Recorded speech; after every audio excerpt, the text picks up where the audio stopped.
At the end of the 18th century, Georgian London was very different to the London of today. Georgian London was a shadow of the London that we know today. Less than 1 million people. It literally stopped at the south bank of the Thames, where Kent, Surrey and Middlesex began. But it was a port of great global significance, and so it was a very diverse and cosmopolitan place, which embraced both the richest and the poorest members of British society. The Port of London, situated on the Thames, was one of the busiest ports in the world, with districts like Wapping and Chadwell being home to the many that made their living through work on the river.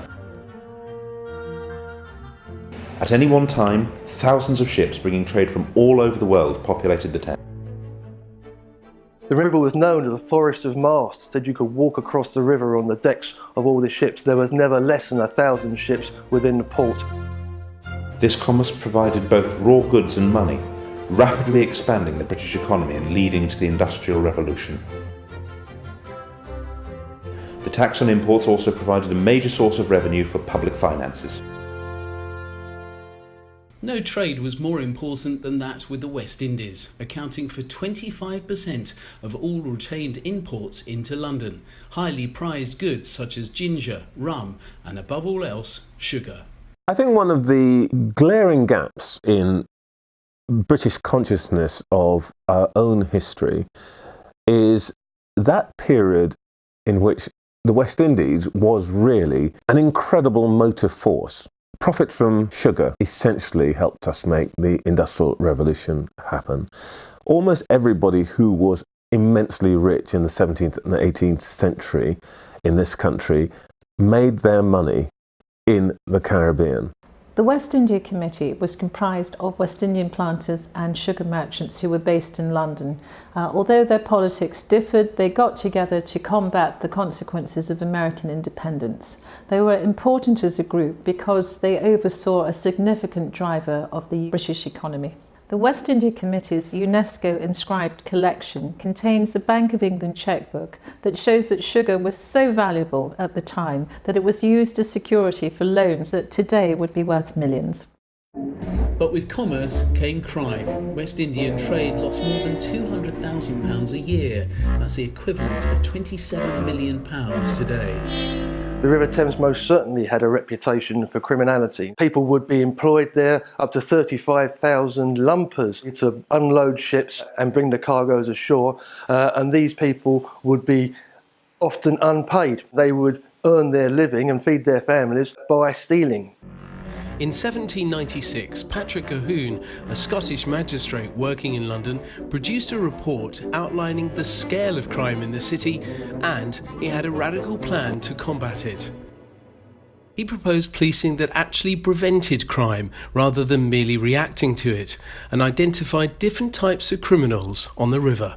The River Thames was plagued by highly organised crime, which used an incredible array of ingenious methods. Light horsemen used the cover of night to steal cargo in camouflage bags, whilst heavy horsemen hid sugar under their hats and in specially modified trouser pockets that reached their ankles. The most creative were the rat catchers, some deliberately releasing rats on ships in order to give them excuses to go on board.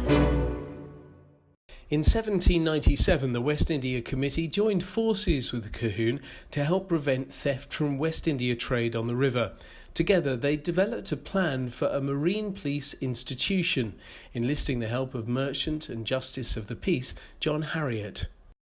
With government approval, in July 1798, the Marine Police Office opened at 259 Wapping New Stairs. 50 officers were employed to patrol the ships and quayside day and night. The Thames Marine Police was effective right from the outset. In that first year of operation, it was estimated by Colquhoun that they would have saved the West India merchants about £100,000. They saved the government about £50,000 in taxes and revenue. The government and the merchants were extremely happy, but the people who'd lost their perks of the job were extremely unhappy with them. After just 3 months, a group of river workers started a riot outside the office after they were fined for stealing coal. It resulted in the first death of a police officer, Gabriel Franks. Despite the riot, the effectiveness of the River Police was undeniable, and in 1800 the force was upgraded from guarding only West Indian shipping to protecting all shipping on the Thames, and renamed the Thames River Police. In 1811, a brutal series of murders sent shockwaves through the country. They occurred half a mile away from the river in Wapping, on a road notorious for rampant crime and vice, the Ratcliffe Highway, once named as the most dangerous street in the world.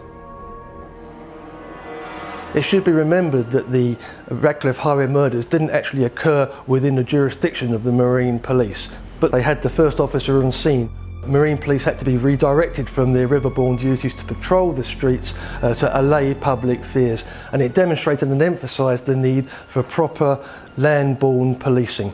The need for a preventative force for the land eventually resulted in the creation of the Metropolitan Police in 1829. When Sir Robert Peel put his force on the streets in 1829, he was most definite that the force should be there to protect and not to oppress the people of London. These thoughts almost echo exactly the thoughts of Patrick Colquhoun all those years before. Much like the Thames River Police, Metropolitan Police officers were drawn from the local community they served, and perhaps surprising to us now, this reflected London's increasingly diverse population then. One such example is Robert Branford, the first known mixed-race officer in London. The Branford story, which came as a surprise to me, reminds us that there were people of colour here a long way back. Branford is described as the only half-caste superintendent, which implies that there were a lot of other, let's use the word, half-caste, mixed-raced people within the police. And it's not particularly remarked on. These guys were regarded as part of the natural picture of the city. And I think that is rather surprising. The Thames River Police would continue as a separate force from the Metropolitan Police for 10 years before they were amalgamated in 1839. Today it's known as the Met's Marine Policing Unit, and 218 years after their foundation they continued to patrol the river from the same station in Wapping. Although the river has changed in that time and their duties have evolved, they still hold the same responsibilities. The Marine Policing Unit has been on this very spot since 1798, and we've been doing 24/7 frontline policing since that date. London has changed over those 219 years. The policing principle is exactly the same. In Colquhoun's treatise, he makes it very clear that we can only police with efficiently with the consent of the public. That is no different today. Where we are right here, right now, is the spiritual home of modern day policing. Every police force across the UK can trace their roots back to Wapping.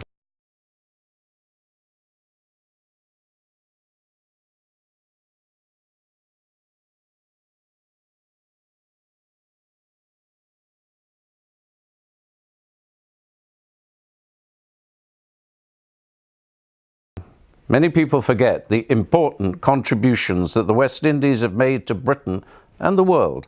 Their idea of preventive policing is now widespread. Many forces from the Caribbean to Hong Kong, from Canada to the United States. They've either been founded on the model of the Metropolitan Police or at least inspired by their ideals, and therefore they too are ultimately descended from the original Marine Police Force founded in 1798.